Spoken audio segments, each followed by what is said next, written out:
Greetings and salutations, everyone. I hope everyone is doing well today. Today I have a ton of terrifying encounters to share with you, and I am truly excited to share them. Before we get into today's upload, though, a couple links. As you know, I rely on my Patreon, my PayPal, and my merch store to help the channel to continue to grow and go. All of those links are in the description below. Also, Dogman, Frightening Encounters, Volume 1, 2, and 3, the audiobook version. Written by Tom Lyons, narrated and produced by me, Jeffrey Nadolny. They're available on Audible, Amazon, and iTunes. The links to those books are in the description as well. Now, everyone, I've taken enough of your time. Let's get on with today's upload. Shall we? So, really quick, guys, before we start this video, this is a painting that a subscriber had sent me. She is very talented, and the name of her business that she's starting up, I believe, is Cryptid Creations by Pluto Paintings. Pluto being the planet or the dog from Mickey Mouse, I'm not really sure. I think the planet. Anyway, needless to say, this woman is super, super talented. I tried to convince her, or hopefully she will start a web page and sell her paintings, because she's got Dogman, she's got Sasquatch, you name it, she's got it. And when she starts her business up, I told her that I will work with her and, advertise for her, because I think everyone should have a painting of Sasquatch or Dogman in their house. And especially, look at this. It's beautiful. And, I shared it with a couple of people that I know, and they love it's kind of abstract, but not really. And I'm not really an artist, so I really don't know the proper terms, but I just think it's badass. Kind of like badass beard care, but it's badass. So soon, hopefully very soon, she will start her web page, or however she's going to do it, so you guys can contact her and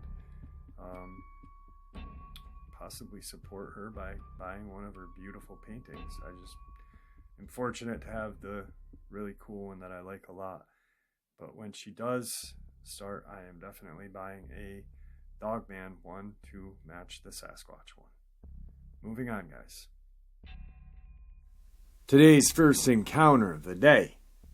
Although it's been several years, I'm positive of the date because my family and I were returning from a funeral in Nagadushis. We were heading to my parents' house in Crockett on State Highway 21. Under normal circumstances, I would have taken Highway 7 as it's much better road. But it had been raining all week, over 9 inches on that day alone, and the roads were washed out everywhere. A family member at the funeral had assured me that the drainage on 21 was much better than 7, and I didn't want to risk getting stranded or washed away. So I followed the advice, and as it turned out, we made it to our destination, albeit later than expected. I also was not expecting what I saw on the way. As I said, it had been raining for days, and it was pouring rain for most of the entire drive. The area along Highway 21 is very rural and very dark at night, because it's mostly farmland with homesteads set far out and away from the highway. The traffic that night was all but non-existent, fortunately, because it was difficult to see well with it raining so hard. I was driving slowly with my low beams because the rain was all I could see with the lights on high. So I had my nose to the windshield, just trying to stay on the road. Just before you enter Davy Crockett National Forest, you come upon the Caddo Mounds State Historic Site, which are ancient burial mounds on either side of the road. Right near the entrance to the site and almost in the roadway were 4 white-tailed deer behaving very erratically. I came to a full stop, thankful that I had seen them before I'd hit one. It was as if they weren't sure where to go. It looked like they were in a hurry to be somewhere, but didn't want to get split up. One would dart one direction, and the others would follow, only to stop and change direction again. They seemed to be oblivious to everything around them. I eased past them as quickly as I could because one almost ran into the side of my car. My wife, who was up front in the passenger seat, said that was odd. My son was sitting in the middle of the back seat, between his 2 sisters. He came to attention when I stopped. Wanted to see what was going on. I asked them both to help me watch for more deer because hitting one would have been a disaster in a downpour. My son asked me what deer are doing out in the rain instead of seeking cover. At the instant that I was about to answer, we were now inside the Davy Crockett National Forest and nearing the Neech River. Something ran out in front of the car on 2 legs, from right to left. My headlights illuminated the lower half of its body, but I could see a silhouette of the upper body as it ran. It was absolutely enormous. It happened very quickly, so quickly that I didn't have time to brake. The strides were long, so long that I don't think its feet hit the pavement more than twice. I remember that the legs were covered with dark hair and it seemed to have no ankles. The thickness of the legs were consistent all the way down to its feet. My son immediately turned around to get a better look and exclaimed, "What is that?" I said, "I don't know, and I don't wish to know." We discussed it with each other during the remainder of the trip and with my parents the next day. No one had ever heard of anything like that in that area. Most everyone I told it to believed that the rain had obscured our vision, and that it was probably a buck looking for deer that we passed back down on the road. I know what I saw. Deer are not as fast as what crossed the highway that night, and they don't run on 2 legs. Today's second encounter of the evening. According to one Ottawa County resident, a creature fitting the description of a dogman appeared in Grand Haven from 1993 to 1994. Ben, who was a younger teenager at the time, claims to have seen the creature not once but 3 times. He believes each time he was seeing a different creature, in what could have been a pack taking refuge in Grand Haven Township Park. In 1993, after dark, Ben was hiking the trails in Hoffma Nature Preserve with as many as 4 friends when, passing a float bridge near the center of the preserve, they heard a sound to their right. Ben spied what resembled a dog standing behind a tree on a ridge above, approximately 70 feet away. I thought it was just a dog walking along, then it stood up on its hind legs, Ben states. One of its feet gripped a branch on the tree. Our eyes met and we just stared at each other for about 5 minutes and it ran off. According to Ben, the second encounter occurred in December that same year in the driveway of his family's home on Lake Shore Drive. Ben went outdoors in the cold to start his mom's car. I only made it as far as the front bumper of the car, he states. The creature then rose up from behind the vehicle. It stood up on its hind legs. It had yellow eyes. He explained, "I'm 6'8", and it was staring down at me. I froze and began crying. The creature took 3 incredible leaps and disappeared into the brush as Ben's family rushed out to the driveway. According to Ben, his third encounter with the creature took place in 1994, when he and his cousin were walking after dark in the direction of the beach from Lakeshore Drive along the edge of the dunes. As they watched a deer standing in the clearing, an enormous dog-like creature rapidly snatched the animal and carried it off into the brush. We went down to the spot, and you could see where the deer tracks ended, Ben said. They vanished, leaving only tracks from that thing. There is also a tale that in the early 1994, a car on Lakeshore Drive was involved with a collision with a large animal. It is said that the occupants of the vehicle were uninjured, and the police department determined that it was a deer strike. The tale includes a witness that claimed gray fur covered the grille of the wrecked vehicle, but no blood or animal carcass was found. It was said that the driver could not explain what he hit. Quick interjection. I actually was looking through my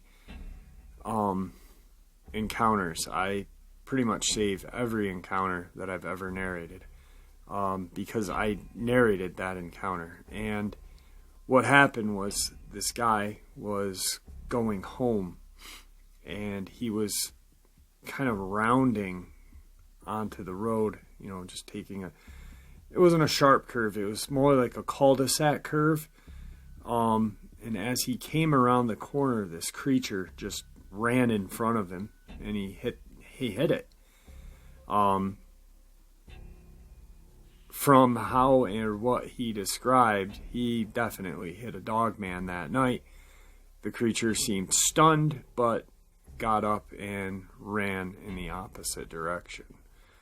I really looked for almost 45 minutes to just share that encounter with this one, but I couldn't find it, so I apologize, just going off the top of my head with the memory of it.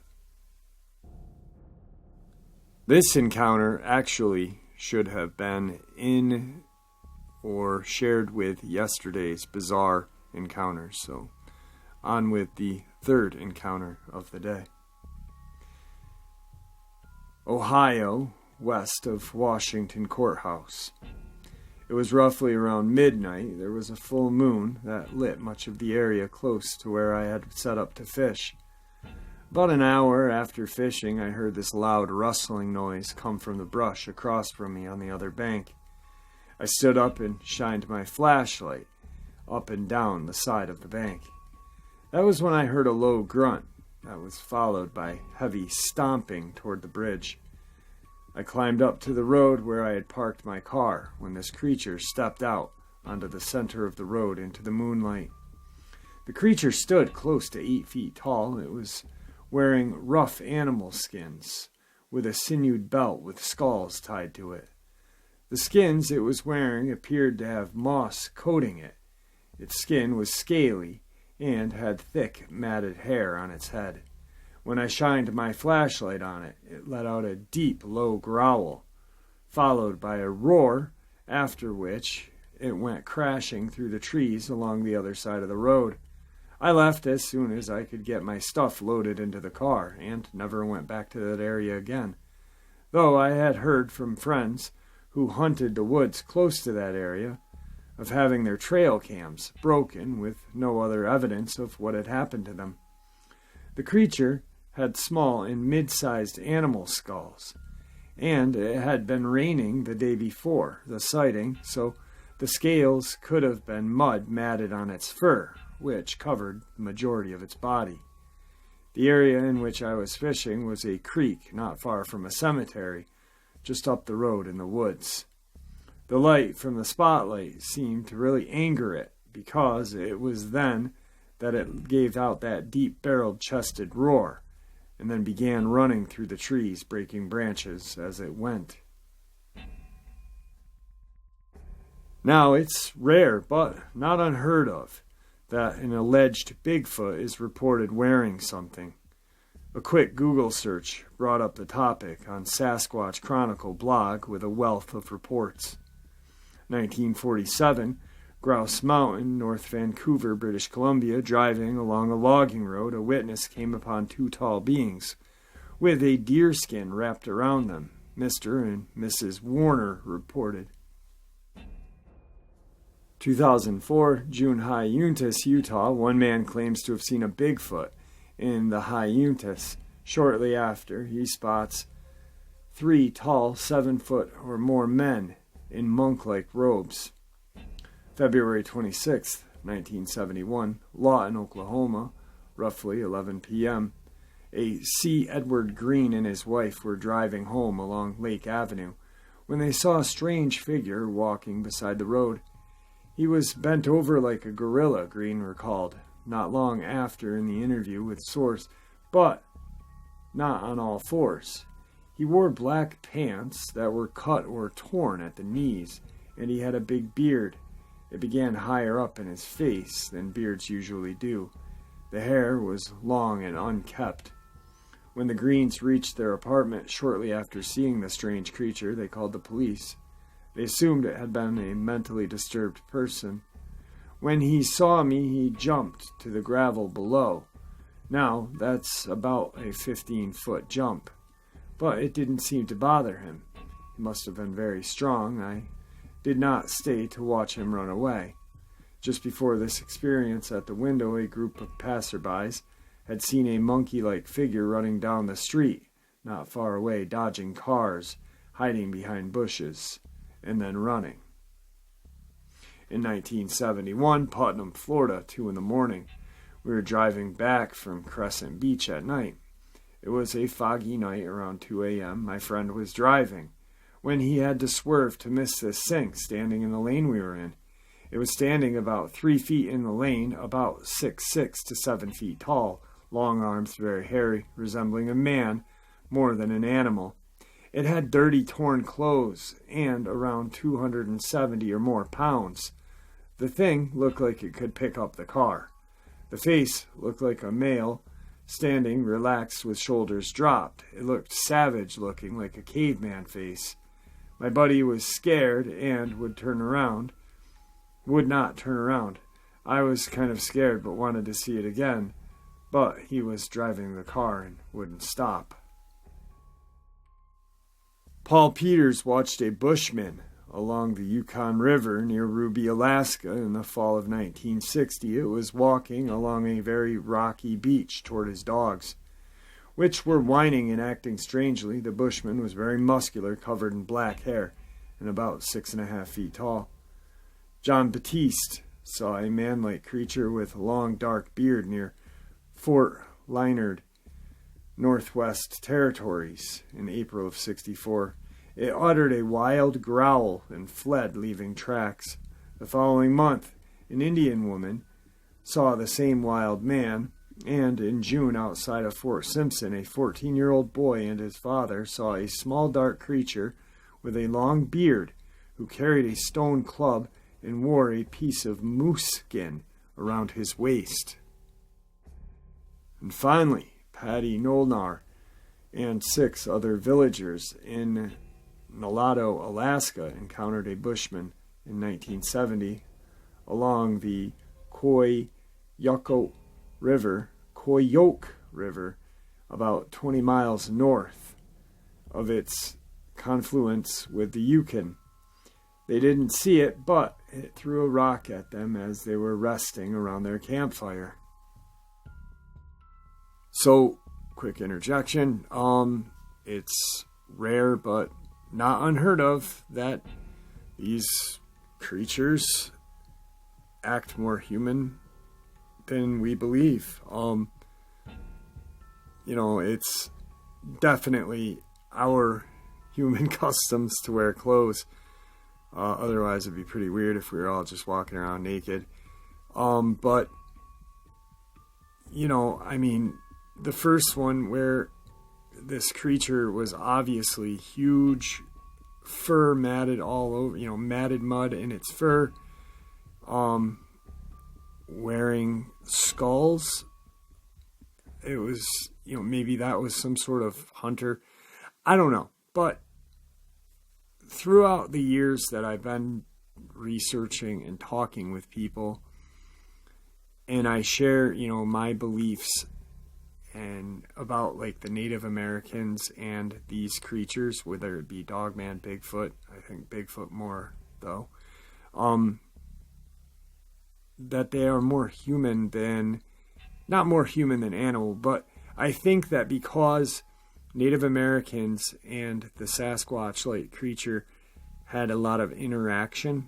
I think there was some sort of treaty where they did not fight. Otherwise, the Bigfoot would just wipe them all out. I think that the Sasquatch just started watching the Native Americans and kind of taking on some of these little traditions, like, using hides, collecting souvenirs after a kill. So, I don't know. That's just one of my theories, but this third part of the upload kind of cements it for me. I don't know. What do you guys think? Moving on. Today's fourth part of the upload is a bizarre one as well. My dad used to haul stuff all around the woods of northwest Ohio. He always told me stories about things he had seen. One night he was driving, going about 65, when a gray-colored thing ran past his truck. So that means it was going well over 65. And he says it was some kind of animal. I asked if it was a cougar, and he said no, that it was not cat-like, rather wolf-like. Leave it at that, and it's still creepy, an oversized wolf running fast. Sorry, I didn't know how fast they could run, but I believe it's usually faster than normal. But it only gets weirder from there. He says he definitely remembers it running on 2 legs. What the hell kind of animal looks like a wolf, runs on 2 legs, and runs faster than 65 miles an hour? He says he was tired when it happened, but it's still very creepy, and he probably tells himself that not to scare himself. I don't know what to make of it, although I've never really read up on it, but I still wonder what kind of thing he could have seen that night. This is another little creepy story that he told me. He was driving fast with a bunch of his friends down River Road in Tiffin, Ohio. Many people have died on this road, and if you look it up, you might find some stuff. He says he saw some kind of light up ahead on the side of the road, so he slowed down a bit. He and his 3 friends looked over to see an older man in overalls walking through the woods. I don't know the specifics, I just know it was in the middle of nowhere, and that he was holding a lantern. This was about 2 in the morning. This isn't really chilling, but I just wonder what this man was doing out there so late. My dad says that he thinks someone was burying a body. He thinks of that man. I just know on the road many people have seen ghosts. I wonder if he was one. Years before this, still in northwest Ohio, he lived in a trailer park on a little lot with a trailer on it. Meeting his neighbors and just knowing the area, he found out that every single trailer ever put on that lot had burned to the ground. Kind of sounds like a weird curse, but he's not lying. The park doesn't even open that lot to people anymore because of it. When he was in the living room with a bunch of his friends, so not just him experienced it, randomly his kitchen table, made of completely metal, caught on fire. Not a little spark like randomly igniting flames, burnt a huge hole in the middle of the table. Freaked him out for a while. His lights would flicker. That could have just been electrical issues. He was a tractor-trailer driver. When he left for work, he would leave the outside light on with all the rest of the lights off. He would walk in to the end of the driveway and look back, and the outdoor lights would be off and the bathroom light would be on. He would walk back only to see that the actual switch had been flipped, so it was not an electrical issue. This happened every single time he left, and his friends witnessed all of these things happen. Finally, one night he and his friends were drinking, and when they got up in the morning sober, all the bottles were stacked in a triangle on the counter. That could just be his friends messing with him, but not the rest. He also would see things in his bathroom mirror. He says that the place was evil. Some spirits are not harmful, but he felt very unwelcomed there. My dad slept on the couch, but his roommate slept in the back bedroom and told him that he felt like something was pushing him down in the bed. A year after he left the place, it burnt to the ground.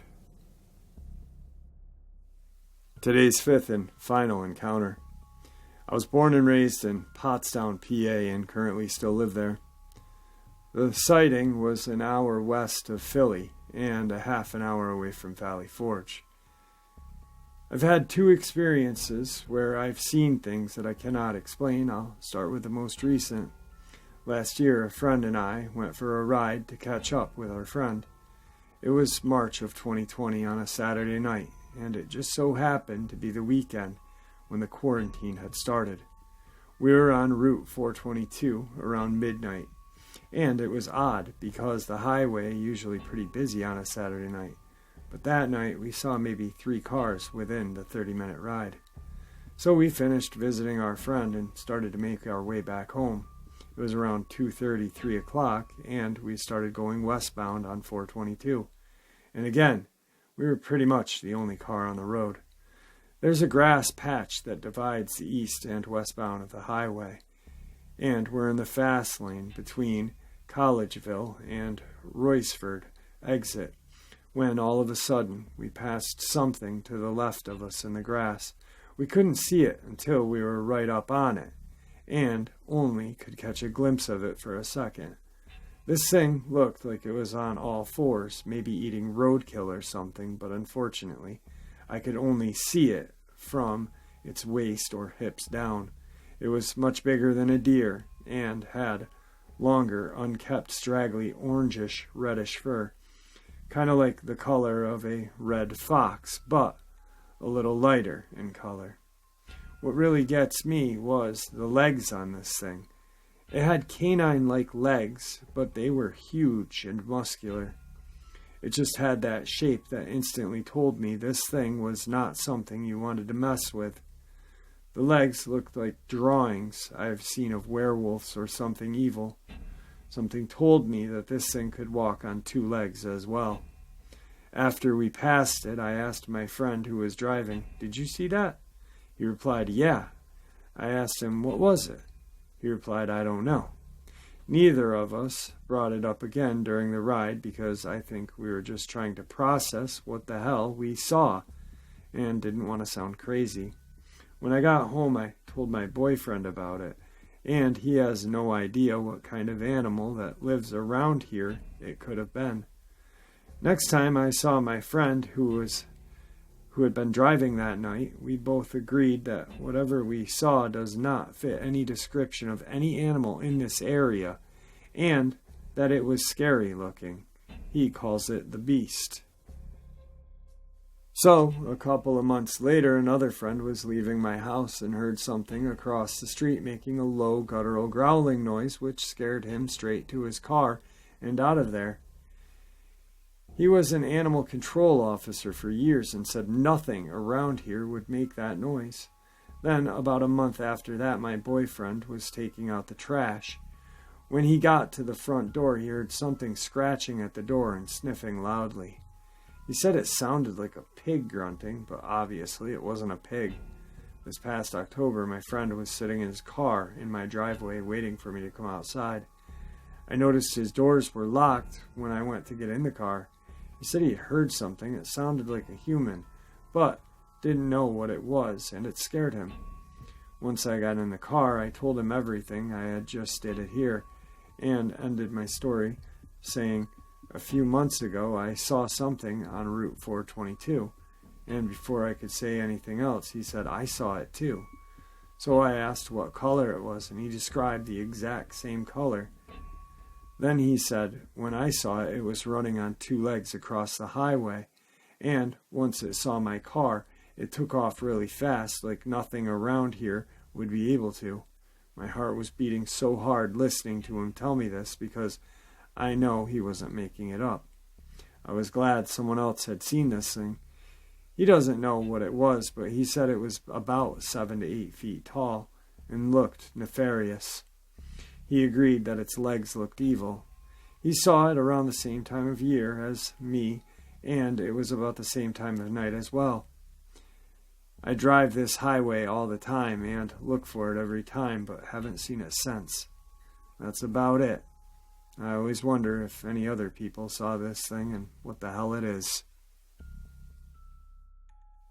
Alright guys, I hope you enjoyed today's upload as much as I enjoyed sharing it with you.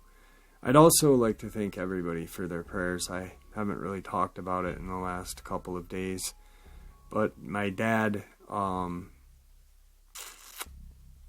days ago, had his 4th surgery, and apparently now they believe they've gotten all of the infection. He was allowed to go home. A little nervous about going home, as you can imagine, but he is home. He'll be down and out for a long time, but at least he's home. So thank you, everybody, for all of your prayers and your well wishes for my dad. He's means the world to me. He's been a great guy, and he actually encourages me to keep doing what I do, keep researching, keep looking. It's kind of funny because he actually, anytime there is mention of a Sasquatch or some sort of strange thing in our local newspaper, the Post-Star, he cuts it out for me. And I hang all of these little pictures in my studio. So yeah, I just wanted to share that with you guys, so thank you so much. See ya!